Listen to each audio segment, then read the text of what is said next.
What would you define the concept of subject matter expert? What would you give a definition for that for? Not myself.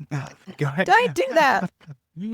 Going back to what we were saying at the beginning of me being a jack of all trades, master of none. However, my team, let's look at my team as an example of that one. The tissue viability expert that I just mentioned at the start as well.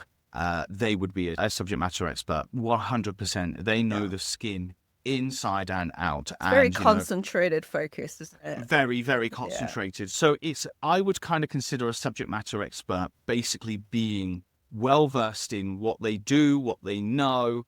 They've got that knowledge, they've got that experience, they've got the expertise, they've studied for it. They literally know the ins and outs. You can ask them a question and they've got the answer, and they can probably talk for half an hour at least about that answer. That's the knowledge that they've got in there that they've worked hard for.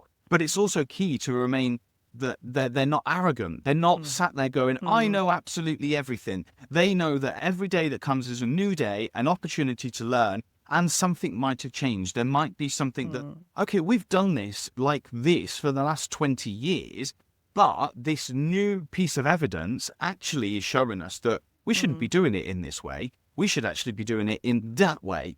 And if they sit there and go, oh, I know everything, blah, blah, blah, well, then they're not going to find that new piece of information, that new legislation or that new guidance and then educate themselves on that. So therefore, they're now actually out of date. They're not a subject matter expert because they've been arrogant in thinking that they know absolutely everything. So I think it's a mixture of them. Yes, they do know everything about what their specific area deep is. Knowledge.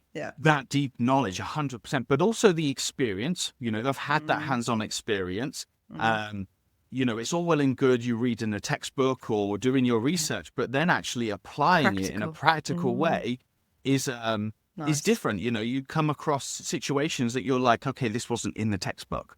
What do we do here? And it's experience that gives you the answer to that. Confidently navigate your brand's future, fit for purpose and poised for success.